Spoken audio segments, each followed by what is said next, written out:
সকালবেলা মোটামুটি ৯টা সাড়ে ৯টা নাগাদ আমি আমার বাড়ি থেকে যাত্রা শুরু করি। আমার সোদপুরে আমার বাড়ি।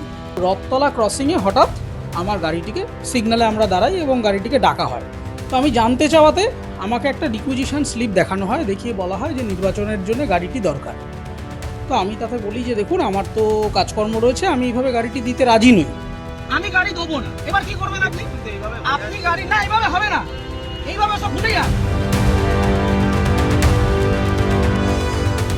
তো তাতে যে অফিসার ছিলেন, যাকে আমি ভিডিও রেকর্ড করি, তিনি কোনোভাবেই সেটা শুনতে চান না। তিনি বলেন যে না, এটাই নিয়ম, এটা নিতে হবে। না, কোথাও নিয়ম হতে পারে হতে পারে না, হতে পারে না। প্রাইভেট প্রপার্টি আপনি নিতে পারেন না। যে আমি যখন স্পষ্টভাবে তাকে বলতে চাই যে আমার নামে আপনি অর্ডারটা দেখান, যে আমার নামে আমার ডিস্ট্রিক্ট ম্যাজিস্ট্রেট বা ডিইও অফিস থেকে এটা বলা হয়েছে যে আমার গাড়িটি লাগবে, সেই আমাকে নথিটি দেখান। তিনি কোনোভাবেই নথিটি দেখান না এবং প্রায় 30 মিনিট ধরে আমার সাথে তিনি এই অসভ্যতাটি চালিয়ে যান। কি গুরুত্বপূর্ণ কাজ? আমি আমার ব্যক্তিগত গাড়ি দেবো না, কি করে দেবো?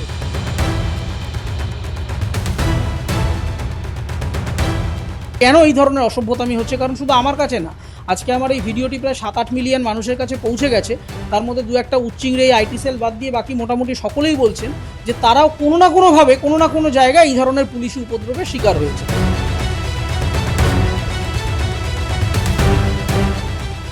শুধু আমার গাড়ি বলে নয়, আমার দাবি হচ্ছে যে কোনো নাগরিককেই যেন এরকম এই আইনের হুমকি চুমকিটা না দেওয়া হয়।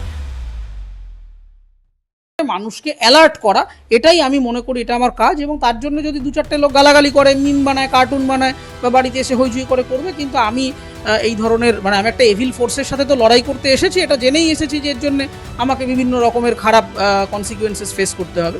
সে আগেও করেছি, হয়তো আগামীতে আরও বেশি পরিমাণে করবো।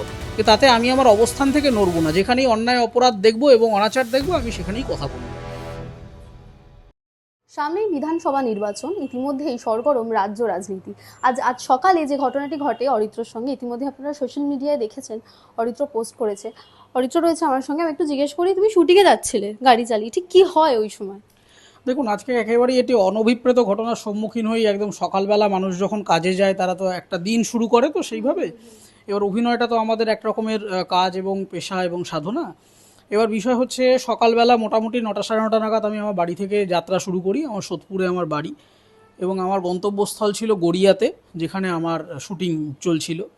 এবং রথতলা ক্রসিংয়ে হঠাৎ আমার গাড়িটিকে সিগন্যালে আমরা দাঁড়াই এবং গাড়িটিকে ডাকা হয়। এবার জেনারেলি এখন এই নাকা চেকিং বা এগুলো যেহেতু রাস্তায় নিয়মিতভাবে হয় এবং আমি তাতে মোটেই কোনো আপত্তি জানাই না, আমি গাড়িটা আমার চালককে বলি বাঁদিকে দাঁড় করাতে। তো আমরা বাঁদিকে দাঁড়াই। তারপরে আমি জানতে চাই যে কী ব্যাপার, কারণ আমরা সিট বেল্ট পরে আছি, সিগন্যাল মেনে চলেছি, আমার গাড়ির কাগজপত্র সব ঠিক আছে, যদি পলিউশন টেস্ট বা ইত্যাদি থাকে, আর আমার নিজের নামে গাড়ি, সেই কার্ড টার্ডও আমার কাছে রয়েছে। তো আমি জানতে চাওয়াতে আমাকে একটা রিকুইজিশন স্লিপ দেখানো হয়, দেখিয়ে বলা হয় যে নির্বাচনের জন্য গাড়িটি দরকার। তো আমি তাতে বলি যে দেখুন, আমার তো কাজকর্ম রয়েছে, আমি এইভাবে গাড়িটি দিতে রাজি নই। তো তাতে যে অফিসার ছিলেন, যাকে আমি ভিডিও রেকর্ড করি, তিনি কোনোভাবেই সেটা শুনতে চান না। তিনি বলেন যে না, এটাই নিয়ম, এটা নিতে হবে। এবার ঘটনা হচ্ছে, আমি নিয়মটা জানি এবং আমি তখন তাকে বলি যে আমার গাড়িটা যে আপনি নিতে চাইছেন, এরকম রাস্তায় জলদস্যুর মতো পাকড়াও করে আপনি তো আমার গাড়িটা এভাবে হাইজ্যাক করে নিতে পারেন না। এর কিছু নিয়ম রয়েছে। প্রাইভেট গাড়ি যে নেওয়া যায় না তা নয়, আসলে মানুষের কাছে আইনটা আমাদের তো জানানো হয় না এবং মানুষ কাগজ কলম আইন আদালত দেখলে একটু ভয় থাকেন। সেই জন্য আমাদের দেশে এবং জনগণের মধ্যে অ্যাওয়ারনেসের অভাব রয়েছে। রিপ্রেজেন্টেশন অফ পিপল অ্যাক্টে কথা বলা আছে যে নির্বাচন কমিশন চাইলে প্রাইভেট গাড়ি একদম ব্যবহার করতে পারে, এই নিয়ে কোনো সন্দেহ নেই, কিন্তু তার একটা প্রসেস রয়েছে। প্রসেসটা কি? কলকাতা হাইকোর্ট 2006 সালের একটি গুরুত্বপূর্ণ জাজমেন্টে একথা স্পষ্ট করেছিলেন যে যেহেতু ব্যক্তিগত কোনো গাড়ি, ধরুন আমি গাড়ি কিনেছি, আমি গাড়ির মালিক, আমি গাড়িটা চালাচ্ছি, আমি তো কোথাও ভাড়ায় খাটাচ্ছি না বা সাবটেনেন্ট করছি না। কিন্তু ইলেকশন কমিশন যখন আমার থেকে গাড়িটাকে নিচ্ছে, তখন সে একরকম ওটা ভাড়ায় খাটাচ্ছে এবং আমাকে তার বিনিময়ে সে একটা ধরুন কম্পেনসেশন দিচ্ছে। তো তখন হাইকোর্ট এটা ক্লারিফাই করেছিল যে যেহেতু প্রাইভেট গাড়ি ভাড়ায় খাটানো যায় না, তো সেই কারণে সরাসরি এই ব্যক্তিগত গাড়িকে একদম চাইলেই নিয়ে নেওয়া যায় ক্রোক করে, এই কনসেপ্টটা খুব একটা নিয়ম সিদ্ধ নয় বা আইন সিদ্ধ নয়। এরপরে কলকাতা হাইকোর্ট আরও ক্লারিফাই করে যে আমাদের যে প্রাইভেট গাড়ি কোন সময় নেওয়া হবে। সবার আগে সরকারি গাড়িগুলিকে নেওয়া হবে। সরকারি গাড়িগুলি যদি সংখ্যায় শূন্য হয়ে যায় বা কমে যায় তার সংখ্যা, তারপরে আসবে হচ্ছে কমার্শিয়াল ভেহিকেল, যেরকম ধরুন আপনার বাস ট্যাক্সি এই ধরনের গাড়িগুলো, সেই গাড়িগুলো যদি সংখ্যায় শূন্য হয়ে যায় তাহলে তখন সরকার অফিসিয়ালি লিস্ট তৈরি করবে যে আমার প্রাইভেট গাড়ি এবং কমার্শিয়াল ভেহিকেল সমস্ত এক্সস্টেড হয়ে গেছে, রিসোর্সের সব ব্যবহার হয়ে গেছে। তখন যে যে প্রাইভেট গাড়িগুলো গভর্নমেন্টের রিকোয়ারমেন্ট হবে তারা তার তালিকা তৈরি করবে এবং সেই সংশ্লিষ্ট গাড়ির মালিকের কর্মস্থল অথবা তার বাড়িতে একেবারে লিখিত চিঠি পাঠাবেন। কে পাঠাবেন? আইদার ডিস্ট্রিক্ট ম্যাজিস্ট্রেট অথবা সেই জায়গায় যিনি নির্বাচনী প্রধান বা আধিকারিকের অফিস থেকে বা ভায়া রেজিস্টার্ড পোস্ট অথবা কোনো অফিসার বা কোনো অফিসের কোনো ক্লার্ক তিনি গিয়ে আমার বাড়িতে চিঠিটা পৌঁছে দিয়ে আসবেন এবং অবশ্যই তখন আমি ওই গাড়িটি দিতে বাধ্য থাকব। কিন্তু রাস্তাঘাটে এই এই যে বিভিন্ন ট্রাফিক স্পটে ধরে একটা রসিদ দিয়ে দেখিয়ে যে না গাড়িটি আমি নিয়ে নেব, এটা প্রাইভেট গাড়ির ক্ষেত্রে করা যায় না। কমার্শিয়াল গাড়ির ক্ষেত্রে নিয়মটা আলাদা, ভাড়ার গাড়ির ক্ষেত্রে বা এই যে বিভিন্ন রকমের ক্যাব সার্ভিসেসগুলো রয়েছে সেগুলোর ক্ষেত্রে নিয়মটা আলাদা, আর ব্যক্তিগত মালিকানায় গাড়িটার ক্ষেত্রে আলাদা। এবং এইখানে অনভিপ্রেত ঘটনা এটাই ঘটে যে আমি যখন স্পষ্টভাবে তাকে বলতে চাই যে আমার নামে আপনি অর্ডারটা দেখান, যে আমার নামে আমার ডিস্ট্রিক্ট ম্যাজিস্ট্রেট বা ডিইও অফিস থেকে এটা বলা হয়েছে যে আমার গাড়িটি লাগবে, সেই আমাকে নথিটি দেখান, তিনি কোনোভাবেই নথিটি দেখান না এবং প্রায় 30 মিনিট ধরে আমার সাথে তিনি এই অসভ্যতাটি চালিয়ে যান। এবং আমি তারপরে বাধ্য হয়ে একটা ভিডিও রেকর্ডিং করি, আমি বলি যে দেখুন আপনি তো আমার কথা শুনছেন না, এতে আমার মেজাজ হারিয়ে যাচ্ছে, কারণ আমি একটা কাজের জায়গায় যাচ্ছি।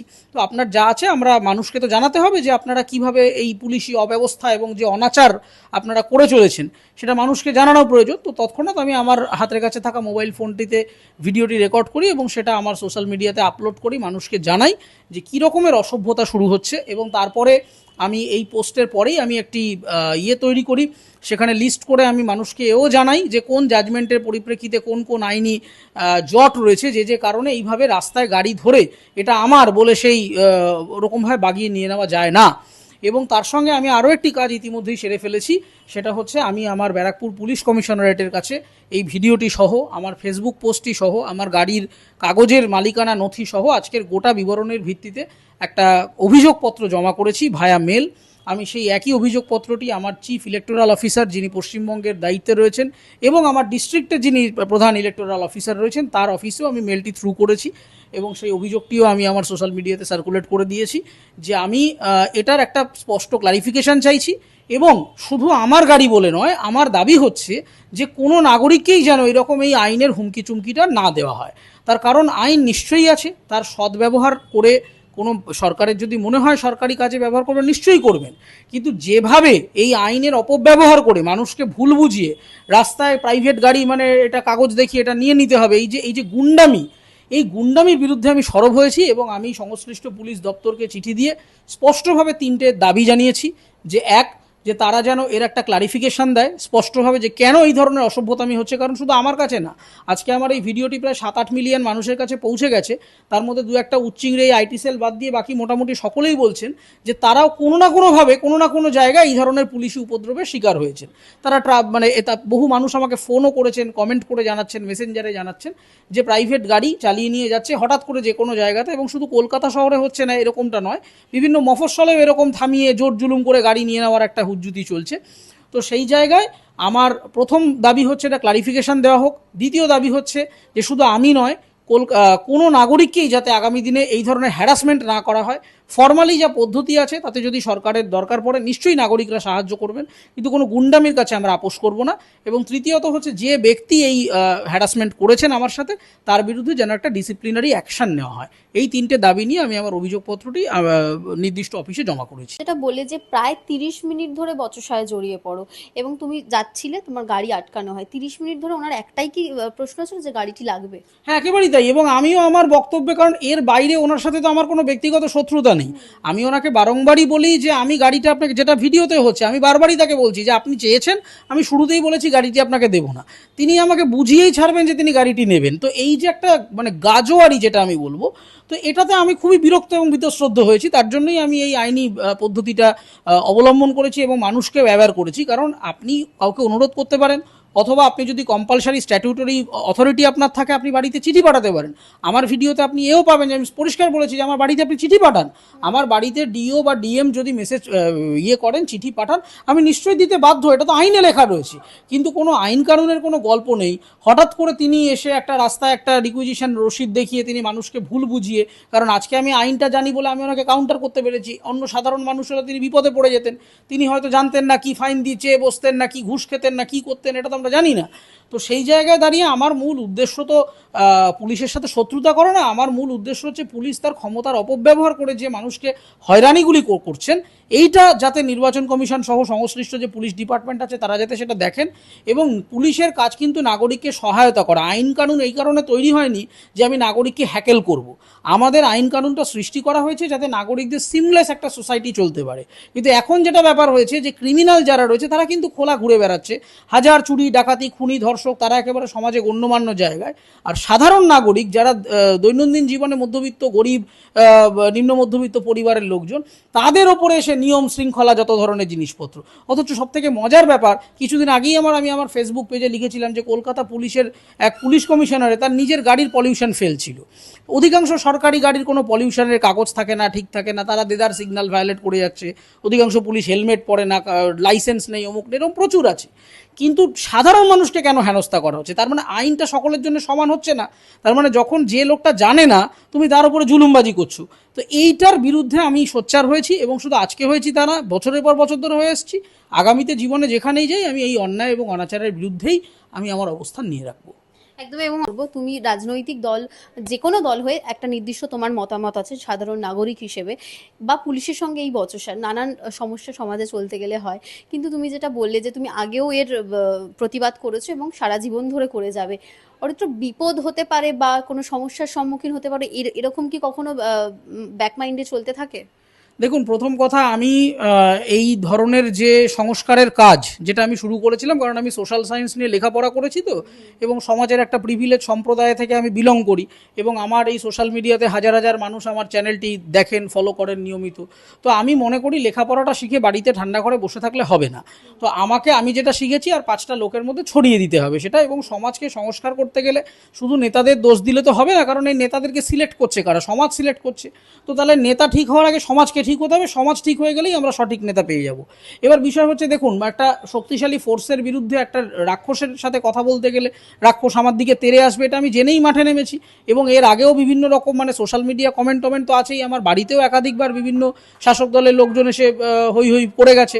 কিন্তু তাতে আমি খুব একটা বিচলিত হই না, তার কারণ আমার মধ্যে বিষয়টা হচ্ছে যে আমার তো কোনো রাজনৈতিক অ্যাম্বিশন নেই, আমি ভোটে দাঁড়াবো বা ভোটে দাঁড়িয়ে বিরাট বড় নেতা হব, এরকম কোনো আমার এজেন্ডা নেই।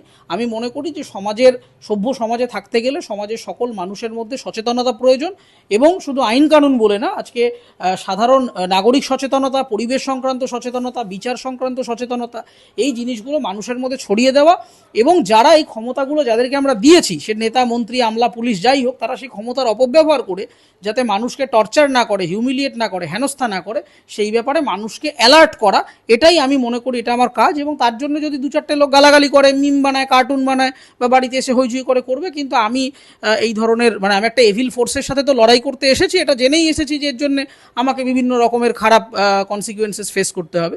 সে আগেও করেছি, হয়তো আগামীতে আরও বেশি পরিমাণে করব। কিন্তু তাতে আমি আমার অবস্থান থেকে নড়ব না। যেখানেই অন্যায় অপরাধ দেখবো এবং অনাচার দেখবো, আমি সেখানেই কথা বলবো। টলিউডের latest update, gossip and entertainment পেতে সাবস্ক্রাইব করুন শুধুমাত্র সিটি সিনেমা, আর ফলো করুন সিটি সিনেমার Instagram, Facebook, Twitter and ShareChat page.